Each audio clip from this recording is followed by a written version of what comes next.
ओम शांति। 2/2/69 के बाबा के अव्यक्त महावाक्य। अव्यक्त मिलन के अनुभव की विधि। प्रेम स्वरूप बच्चे, ज्ञान सहित प्रेम जो होता है वही यथार्थ प्रेम होता है। आप सभी का प्रेम रस बाप दादा को भी खींच लाता है। सभी बच्चों के दिल के अंदर एक आशा दिखाई दे रही है। वह कौन सी? कई बच्चों ने संदेश भेजा कि आप हमें भी अपने अव्यक्त वतन का अनुभव कराओ। ये सभी बच्चों की आशाएं अब पूर्ण होने का समय पहुंच ही गया है। आप कहेंगे कि सभी संदेशी बन जाएंगे, लेकिन नहीं, अव्यक्त वतन का अनुभव भी बच्चे करेंगे। लेकिन दिव्य बुद्धि के आधार पर जो अब अलौकिक अनुभव कर सकते हो, वह दिव्य दृष्टि द्वारा करने से भी बहुत लाभदायक, अलौकिक और अनोखा है। इसलिए जो भी बच्चे चाहते हैं कि अव्यक्त बाप से मुलाकात करें, वे कर सकते हैं। कैसे कर सकते हैं? इसका तरीका सिर्फ यही है कि अमृत वेले याद में बैठो और यही संकल्प रखो कि अब हम अव्यक्त बाप दादा से मुलाकात करें। जैसे साकार में मिलने का समय मालूम होता था तो नींद नहीं आती थी और समय से पहले ही बुद्धि द्वारा इसी अनुभव में रहते थे, वैसे अब भी अव्यक्त मिलन का अनुभव प्राप्त करने चाहते हो तो उसका बहुत सहज तरीका यह है। अव्यक्त स्थिति में स्थित होकर रो रिहान करो तो अनुभव करेंगे कि सचमुच बाप के साथ बातचीत कर रहे हैं। और इसी रो रिहान में जैसे संदेशियों को कई दृश्य दिखाते हैं, वैसे ही बहुत गोपनीय रहस्य बुद्धि योग से अनुभव करेंगे। लेकिन एक बात यह अनुभव करने के लिए आवश्यक है, वह कौन सी मालूम है? अमृत वेले भी अव्यक्त स्थिति में वही स्थित हो सकेंगे जो सारा दिन अव्यक्त स्थिति में और अंतर्मुख स्थिति में स्थित होंगे। वही अमृत वेले यह अनुभव कर सकेंगे। इसलिए अगर स्नेह है और मिलने की आशा है तो यह तरीका बहुत सहज है। करने वाले कर सकते हैं और मुलाकात का अनोखा अनुभव प्राप्त कर सकते हैं। वतन में बैठे बैठे कई बच्चों के दिलों की आवाज़ पहुंचती रहती है। आप सोचते होंगे शिव बाबा बहुत कठोर है, लेकिन जो होता है उसमें रहस्य और कल्याण है। इसलिए जो आवाज़ पहुंचती है वह सुन करके हर्षाता रहता हूँ। क्या बाप दादा निर्मोही है? आप सभी बच्चे निर्मोही हो, निर्मोही बने हो, तो बाप दादा निर्मोही और बच्चों में शुद्ध मोह, तो मिलन कैसे होगा? बाप दादा में शुद्ध मोह है। साकार बाबा का बच्चों में शुद्ध प्यार था, शिव बाबा का नहीं है, बाप दादा का है। जैसा हमारा है वैसा नहीं।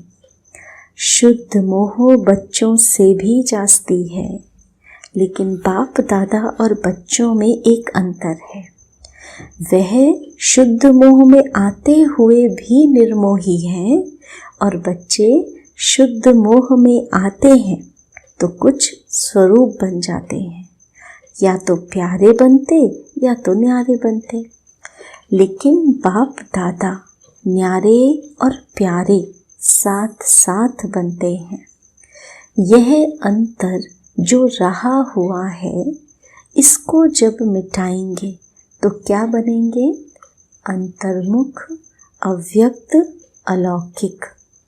अभी कुछ कुछ लौकिकपन भी मिल जाता है, लेकिन जब यह अंतर खत्म कर देंगे तो बिल्कुल अलौकिक और अंतर्मुखी अव्यक्त फरिश्ते नजर आएंगे। इस साकार वतन में रहते हुए भी फरिश्ते बन सकते हो। आप फिर कहेंगे, आप वतन में जाकर फरिश्ता क्यों बने? यहाँ ही बनते। लेकिन नहीं, जो बच्चों का काम वह बच्चों को साजे, जो बाप का कार्य है वह बाप ही करते हैं। बच्चों को अब पढ़ाई का शो दिखाना है, टीचर को पढ़ाई का शो नहीं दिखाना है। टीचर को पढ़ाई पढ़ानी होती है, स्टूडेंट को पढ़ाई का शो दिखाना होता है। शो केस में शक्तियों को, पांडवों को आना है। बाप दादा तो है ही गुप्त। अभी सभी के दिल में यही संकल्प है कि अब जल्दी जल्दी ड्रामा की सीन चलकर खत्म हो। लेकिन जल्दी होगी? हो सकती है, होगी या हो सकती है। भावी जो बनी हुई है वह तो बनी ही रहेगी, लेकिन बनी हुई भावी में यह इतना नजर आता है कि अगर कल पहले माफिक संकल्प आता है तो संकल्प के साथ साथ अवश्य पहले भी पुरुषार्थ तीव्र किया होगा। तब तो यह भी संकल्प आता है कि ड्रामा का सीन जल्दी पूरा कर सभी अव्यक्त वतनवासी बन जाएं। बनना तो है, लेकिन आप बच्चों में इतनी शक्ति है जो अव्यक्त वतन को भी व्यक्त में खींचकर ला सकते हो। अव्यक्त वतन का नक्शा व्यक्त वतन में बना सकते हो। आशाएं तो हरेक की बहुत है, ऐसे ही पहुंचती है जैसे इस साकार दुनिया में बहुत बड़ी ऑफिस होती है टेलीफोन और टेलीग्राफ की। वैसे ही बहुत शुद्ध संकल्पों की तारें वतन में पहुंचती रहती हैं। अभी क्या करना है? कई बच्चों के कुछ लोक संग्रह प्रति प्रश्न भी हैं, वह भी पहुंचते हैं। कई बच्चे मूंझते हैं कि साकार द्वारा तो यह कहा कि सूक्ष्म वतन है ही नहीं, तो बाबा कहाँ गए? कहाँ से मिलने आते हैं? कहाँ यह संदेश भेजते हैं? क्यों भोग लगाते हो? इसका भी राज है। क्यों कहा गया था? इसका मूल कारण यही है कि जैसे आप लोगों ने देखा होगा कि कभी कभी छोटे बच्चे जब कोई चीज़ के पीछे लग जाते हैं तो वह चीज़ भल अच्छी भी होती है, लेकिन हद से ज़्यादा उस अच्छी चीज़ के पीछे पड़ जाते हैं तो बच्चों से क्या किया जाता है? वह चीज़ उनकी आँखों से छिपाकर यह कहा जाता है कि है ही नहीं। इसलिए ही कहा जाता है कि इसकी जो एक्स्ट्रा लगन लग गई है वह कुछ ठीक हो जाए। इसी रीति से वर्तमान समय कई बच्चे इन्हीं बातों में कुछ चटक गए थे, तो उनको छुड़ाने के लिए साकार में कहते थे कि यह सूक्ष्म वतन है ही नहीं।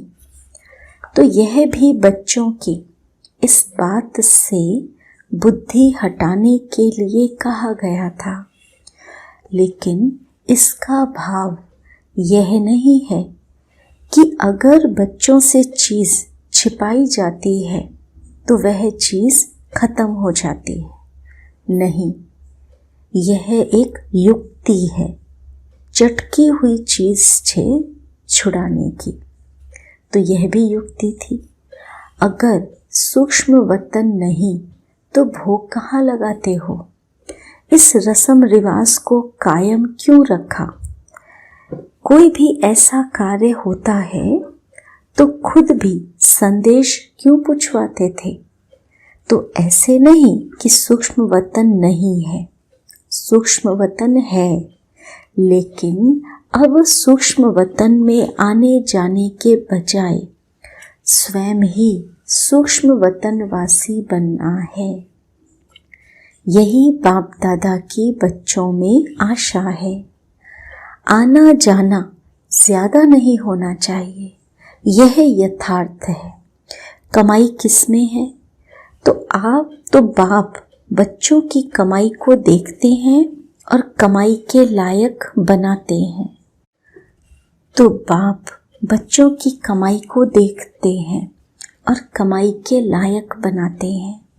इसलिए ये सभी रहस्य बोलते रहे। अभी समझा कि क्यों कहा था और अब क्या है? सूक्ष्म वतन के अव्यक्त अनुभव को अनुभव करो, सूक्ष्म स्थिति को अनुभव करो। आने जाने की आशा अल्पकाल की है। अल्पकाल के बजाय सदा अपने को सूक्ष्म वतनवासी क्यों नहीं बनाते? और सूक्ष्म वतनवासी बनने से ही बहुत वंडरफुल अनुभव करेंगे। खुद आप लोग वर्णन करेंगे कि यह अनुभव और संदेशियों के अनुभव में कितना फर्क है। वह कमाई नहीं, यह कमाई भी है और अनुभव भी। तो एक ही समय दो प्राप्ति हो, वह अच्छा या एक ही चाहते हो?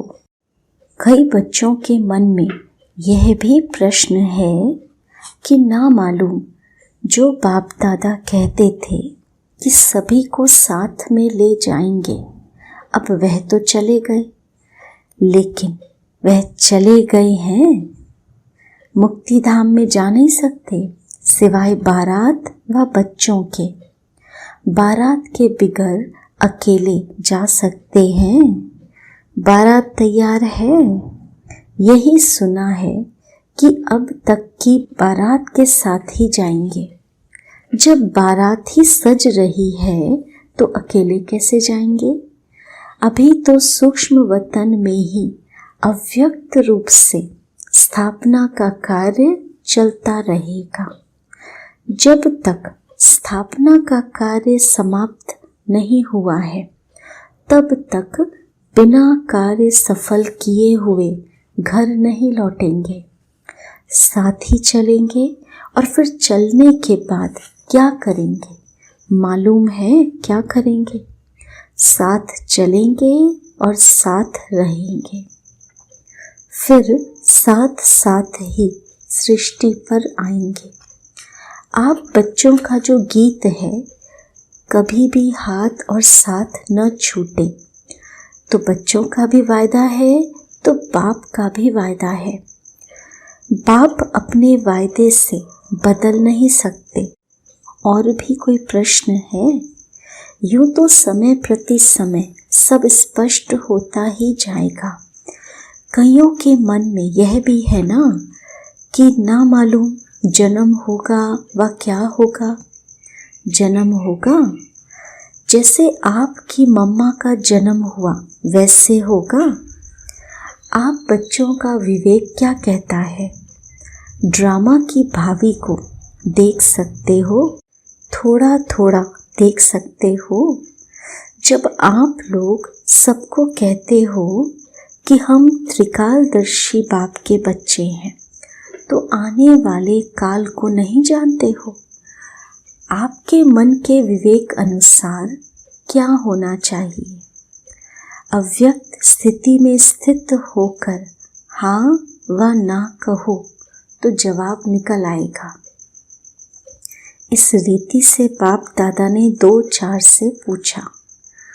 बहुत करके सभी का यही विचार था कि नहीं होगा। आज ही उत्तर चाहते हो या बाद में? हलचल तो नहीं मच रही है। यह भी एक खेल रचा जाता है। छोटे छोटे बच्चे तालाब में पत्थर मारकर उनकी लहरों से खेलते हैं, तो यह भी एक खेल है।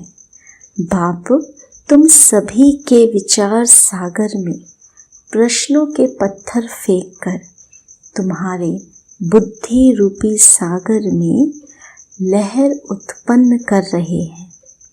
उन्हीं लहरों का खेल बाप दादा देख रहे हैं। अभी आप सबके साथ ही अव्यक्त रूप से स्थापना के कार्य में लगे रहेंगे। जब तक स्थापना का पार्ट है तब तक अव्यक्त रूप से आप सभी के साथ ही हैं। समझ गए? वतन में मम्मा को भी इमर्ज किया था। पता है क्या बात चली? जैसे साकार रूप में साकार वतन में मम्मा बोलती थी कि बाबा आप बैठे रहिए, हम सब काम कर लेंगे। इस ही रीति से वतन में भी यही कहा कि हम सभी कार्य स्थापना के जो करने हैं वह करेंगे। आप बच्चों के साथ ही बच्चों को बहलाते रहिए। ऐसे ही साकार में कहती थी, वही वतन में रो रिहान चली। आप सभी के मन में तो होगा ही कि हमारी मम्मा कहाँ गई। अभी यह राज इस समय स्पष्ट करने का नहीं है, कुछ समय के बाद सुनाएंगे कि वह कहाँ और क्या कर रही है।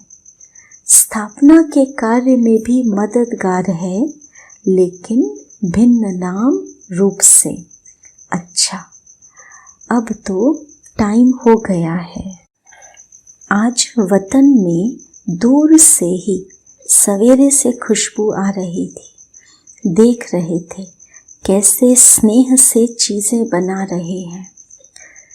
दादी जी से आपने देखा भंडारे में चक्र लगाया, चीज़ों की खुशबू नहीं स्नेह की खुशबू आ रही थी। ये स्नेह ही अविनाशी बनाता है। अविनाशी स्नेह है ना, याद हर एक की पहुंचती है। उसका रिस्पॉन्ड लेने के लिए अवस्था चाहिए। रिस्पॉन्ड फौरन मिलता है। जैसे साकार में बच्चे बाबा कहते थे तो बच्चों को रिस्पॉन्ड मिलता था, तो रिस्पॉन्ड अब भी फौरन मिलता है, लेकिन बीच में व्यक्त भाव को छोड़ना पड़ेगा, तब ही उसका रिस्पॉन्ड को सुन सकेंगे। अब तो और ही ज़्यादा चारों ओर सर्विस करने का अनुभव कर रहे हैं। अब अव्यक्त होने के कारण एक और क्वालिटी बढ़ गई है।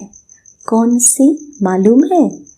वह यह है, पहले तो बाहरयामी था, अभी अंतर्यामी हो गया हूँ। अव्यक्त स्थिति में जानने की आवश्यकता नहीं रहती। स्वतः ही 1 सेकंड में सभी का नक्शा देखने में आ रहा है। इसलिए कहते हैं कि पहले से एक और गुण बढ़ गया है। अव्यक्त स्थिति में तो खुशबू से ही पेट भर जाता है। आप लोगों को मालूम है, एक मुख्य शिक्षा बच्चों के प्रति दे रहे हैं। अब सर्विस तो करनी ही है, यह तो सभी बच्चों की बुद्धि में लक्ष्य है और लक्ष्य को पूर्ण भी करेंगे। लेकिन इस लक्ष्य को पूर्ण करने के लिए बीच में एक मुख्य विघ्न आएगा। वह कौन सा पता है? मुख्य विघ्न सर्विस में बाधा डालने के लिए कौन सा आएगा? सभी के आगे नहीं, मेजॉरिटी के आगे आएगा। वह कौन सा विघ्न है? पहले से ही बता देते हैं। सर्विस करते करते यह ध्यान रखना कि मैंने यह किया, मैं ही यह कर सकता हूँ। यह मैंपन आना, इसको ही कहा जाता है ज्ञान का अभिमान, बुद्धि का अभिमान, सर्विस का अभिमान। इन रूपों में आगे चलकर विघ्न आएंगे, लेकिन पहले से ही इस मुख्य विघ्न को आने नहीं देना। इसके लिए सदा एक शब्द याद रखना कि मैं निमित्त हूँ। निमित्त बनने से ही निराकारी, निरंकारी और नम्र चित्त निसंकल्प अवस्था में रह सकते हैं। अगर मैंने किया, मैं आया, तो मालूम है क्या होगा? जैसे निमित्त बनने से निराकारी, निरंकारी, निसंकल्प स्थिति होती है, वैसे ही मैं आने से मगरूरी, मुरझाइश, मायूसी आ जाएगी। उसकी फिर रिजल्ट क्या होगी? आखिरी अंत में उसकी रिजल्ट यही होती है कि चलते चलते जीते हुए भी मर जाते हैं। इसलिए इस मुख्य शिक्षा को हमेशा साथ रखना कि मैं निमित्त हूँ। निमित्त बनने से कोई भी अहंकार उत्पन्न नहीं होगा। नहीं तो अगर मैंपन आ गया तो मतभेद के चक्र में आ जाएंगे। इसलिए इन अनेक व्यर्थ के चक्रों से बचने के लिए स्वदर्शन चक्र को याद रखना, क्योंकि जैसे जैसे महारथी बनेंगे वैसे ही माया भी महारथी रूप में आएगी। साकार रूप में अंत तक कर्म करके दिखाया। क्या कर्म करके दिखाया? याद है क्या शिक्षा दी? यही कि निरहंकारी और निर्माण चित्त होकर एक दो में प्रेम प्यार से चलना है। एक माताओं का संगठन बनाना, जैसे कुमारियों का ट्रेनिंग क्लास किया है, वैसे ही माताएं जो मददगार बन सकती हैं और हैं, उन्हों का मधुबन में संगठन रखना। कुमारियों के साथ माताओं का संगठन हो। संगठन के समय फिर आना होगा।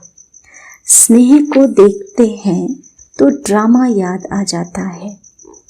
ड्रामा जब बीच में आता है तो साइलेंस हो जाते हैं। स्नेह में आए तो क्या हाल हो जाएगा? नदी बन जाएंगे। लेकिन नहीं, ड्रामा, जो कर्म हम करेंगे वह फिर सभी करेंगे। इसलिए साइलेंस।